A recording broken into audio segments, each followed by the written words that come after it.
नमस्कार, स्वागत है आप सभी का टेक्निकल सुमित चैनल पर। मैं हूं सुमित। इंडिया में लोगों को स्मार्टफोन के बारे में आजकल बहुत ज़्यादा जानकारी है, लेकिन फिर भी टेक रिव्यूअर की बातों में आकर या फिर कभी कभी ब्रांड प्रमोशन में फंसकर लोग एक ऐसा स्मार्टफोन खरीद लेते हैं जिसका फीचर बाहर से तो बहुत अच्छे लगते हैं, लेकिन जब उसे 2-3 महीने चला लेते हैं तो समझ में आ जाता है कि ये स्मार्टफोन लेके कितनी बड़ी गलती कर दी। एक ऐसा ही स्मार्टफोन 2 साल पहले लॉन्च हुआ था जिसका नाम था Realme 2। उस स्मार्टफोन की डिस्प्ले, कैमरा, स्पीकर और साथ साथ प्रोसेसर सब इतने कमज़ोर थे कि उस कीमत पे उससे भी अच्छे स्मार्टफोन मिल सकते थे, लेकिन फिर भी वो स्मार्टफोन उस साल का one of the best selling smartphone बना रहा, जबकि वो उसी साल का सबसे ख़राब स्मार्टफोन में से एक था। तो ऐसा सिर्फ इसलिए हुआ क्योंकि उस स्मार्टफोन की मार्केटिंग अच्छे से हुई थी। उस स्मार्टफोन की डिज़ाइन काफ़ी पॉपुलर थी, उस समय उसमें नॉच था, लेकिन मैं नहीं चाहता कि फिर से कोई ऐसी गलती को दोहराए। तो इस वीडियो के अंदर मैं आपको कुछ ऐसे फीचर्स बताऊंगा जो आपके स्मार्टफोन के अंदर अगर नहीं है तो वो स्मार्टफोन आपको कभी भी नहीं लेना चाहिए, भले ही उसका प्रोसेसर, कैमरा कितना भी अच्छा हो। तो सबसे पहली बात, अगर आपके स्मार्टफोन के अंदर गूगल AR सर्विसेज सपोर्ट नहीं करती हैं तो वो स्मार्टफोन आपको कभी भी भूलकर नहीं लेना चाहिए। आप किसी भी स्मार्टफोन में गूगल AR सर्विसेज इस तरीके से चेक कर सकते हैं कि आप प्ले स्टोर पर जाइए और वहाँ पर गूगल AR सर्विसेज टाइप कीजिए। अगर वो आपके मोबाइल में इंस्टॉल हो रहा है तो आपका मोबाइल उसमें सपोर्टेड है, लेकिन अगर आपके मोबाइल में वो डाउनलोड नहीं हो पा रहा है तो आप ये समझ लीजिए कि वो स्मार्टफोन बहुत ही ख़राब स्मार्टफोन है। देखिए, गूगल AR सर्विसेज अगर आपके स्मार्टफोन में सपोर्ट नहीं होता है तो उससे 2-3 बातें साफ़ हो जाती है। एक तो आपके स्मार्टफोन का जो कैमरा है वो 2020 के हिसाब से बहुत ही ज़्यादा ख़राब होगा। दूसरी बात ये पता पड़ जाती है कि आपके स्मार्टफोन का प्रोसेसर जो है वो भी बहुत ज़्यादा ख़राब होने वाला है। तो यहाँ पर 2-3 बातें यहाँ पे परफॉर्मेंस को और कैमरे को मिला के गूगल AR कैमरा से ही साफ़ हो जाती हैं।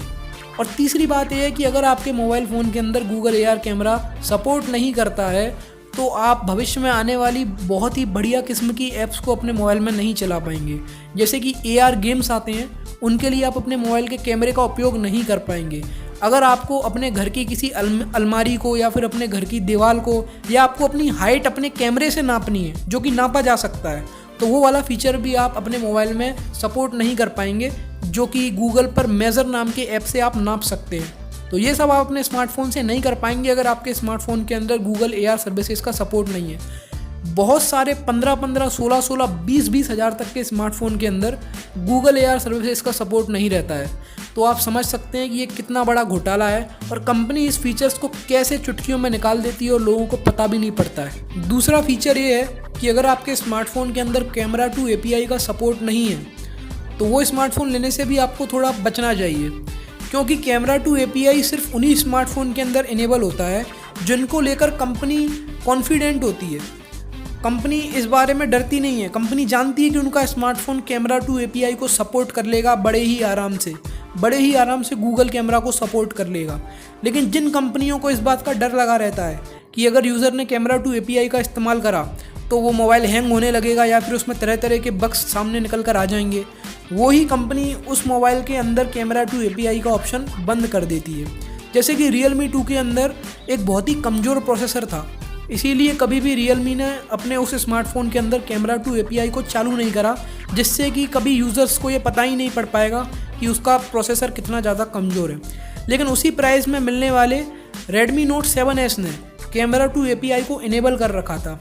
तो उसका फ़ायदा ये हुआ कि जब लोगों ने गूगल कैमरा इंस्टॉल कर लिया तब लोगों को पता पड़ा कि Redmi Note 7S कितना कमाल का डिवाइस है, उसका कैमरा और प्रोसेसर कितना ज़्यादा पावरफुल है, क्योंकि गूगल कैमरा जो होता है वो आपको आपके मोबाइल के कैमरे का सही दर्शन कराता है, वही बताता है कि आपका स्मार्टफोन का कैमरा कितना ज़्यादा पावरफुल है। और तो और कैमरा टू API का इस्तेमाल कर लोगों ने अपने फ्रंट कैमरा के अंदर भी इलेक्ट्रॉनिक इमेज स्टेबलाइजेशन को इनेबल कर लिया था Redmi Note 7S के अंदर। यहाँ तक कि Redmi के ज़्यादातर स्मार्टफोन के अंदर आजकल कैमरा टू API इनेबल होता है। इससे ये बात पता पड़ती है कि Redmi अपने स्मार्टफोन को लेकर कितनी ज़्यादा कॉन्फिडेंट है कि आप चाहे कुछ भी कर लीजिए, आपको हमेशा बेहतर परफॉर्मेंस और बेहतर कैमरा परफॉर्मेंस देखने को मिलेगी। तो यहाँ पर ये बात आपको ध्यान रखनी चाहिए। अब मेरे स्मार्टफोन के अंदर कैमरा टू API इनेबल है, जो कि मैंने बहुत ही कम कीमत में लिया था, लेकिन उसके बाद मेरे को ये फ़ायदा हो रहा है कि जितने भी नए फीचर होते हैं कैमरा से रिलेटेड, जैसे कि मैनुअल फोकस होता है वीडियो के अंदर, वो भी मेरे स्मार्टफोन के अंदर है, क्योंकि मैंने गूगल कैमरा को इंस्टॉल कर लिया और उसमें वो सारे के सारे नए फीचर मेरे को देखने को मिल जाते हैं। नाइट मोड बहुत अच्छे से काम करता है, स्लो मोशन की क्वालिटी मैंने पहले से ज़्यादा बेहतर कर ली है, अब मैं ऑडियो को भी स्लो मोशन में चला सकता हूँ।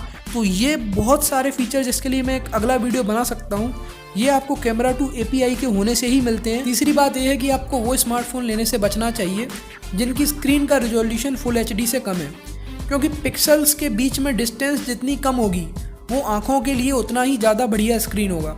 लेकिन यहाँ पर जो फुल HD प्लस से कम रेजोल्यूशन की स्क्रीन होती हैं उनमें पिक्सल के बीच की डिस्टेंस काफ़ी ज़्यादा होती है, जिससे आँखों पर स्ट्रेस पड़ता है। भले ही वो स्ट्रेस आपको समझ नहीं आता हो, लेकिन आपके ब्रेन पर वो स्ट्रेस पड़ता है और उससे आपकी आँखें फुल HD के मुकाबले ज़्यादा तेज़ी से डैमेज होती हैं। तो वैसे तो आपको स्मार्टफोन कम चलाना चाहिए, लेकिन अगर आप स्मार्टफोन थोड़ा ज़्यादा चलाते हैं तो फिर आपको उसकी डिस्प्ले से कॉम्प्रोमाइज़ नहीं करना चाहिए। आपको अब 1-2 महीने रुककर अपना बजट थोड़ा 1-2 हज़ार रुपये बढ़ाकर एक फुल HD प्लस रिजोल्यूशन वाला मोबाइल ही लेना चाहिए, क्योंकि वो आपकी आँखों के लिए ज़्यादा बेहतर है और लॉन्ग टर्म यूज़ में भी वो ज़्यादा अच्छा साबित होता है। तो इसलिए ये गलती भी आपको नहीं करनी चाहिए। यहाँ पर चौथी और सबसे आखिरी बात ये है कि स्मार्टफोन लेने से पहले आपको ये पता कर लेना चाहिए कि उसके अंदर कितने तरह के सेंसर हैं, चार्जिंग किस तरह की है, फास्ट चार्जिंग है या नॉर्मल चार्जिंग है, या फिर उसके अंदर नोटिफिकेशन LED लाइट का सपोर्ट है कि नहीं, IR ब्लास्टर है कि नहीं। और लास्ट में आपको वही मोबाइल फाइनल करना चाहिए जिसके अंदर आपको सभी तरह के सेंसर मिले।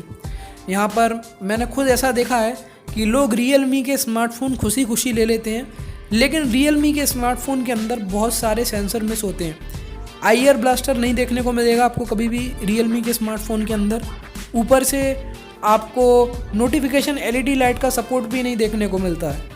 तो आपको कोशिश करनी चाहिए कि आप उसी प्राइस में एक ऐसा स्मार्टफोन ले लें, भले ही फीचर 1-2 थोड़े से कम हो, लेकिन सेंसर सारे होने चाहिए, क्योंकि अगर आपके मोबाइल फ़ोन के अंदर सेंसर नहीं है तो आप कुछ भी नहीं कर पाएंगे और वो आप फीचर्स आप कभी यूज़ ही नहीं कर पाएंगे, क्योंकि उन फीचर्स के अंदर सेंसर्स का उपयोग ज़रूरी होता है। लेकिन अगर आपके स्मार्टफोन की परफॉर्मेंस थोड़ी सी कम है तो आप बाकी चीज़ों का थोड़ा कम स्पीड में एन्जॉयमेंट ले सकते हैं। तो यहाँ पर सेंसर में आपको कभी कॉम्प्रोमाइज़ नहीं करना है, ये बात आपको ध्यान में रखनी है। और अगर ये सब बातें आप अपनी ध्यान में रखेंगे तो आप कभी भी स्मार्टफोन लेने के बाद में नहीं पछताएंगे और आपको हमेशा अपने स्मार्टफोन से बेहतर परफॉर्मेंस मिलती ही रहेगी। बाकी आशा करता हूँ कि आप सभी का भविष्य मंगलमय होगा।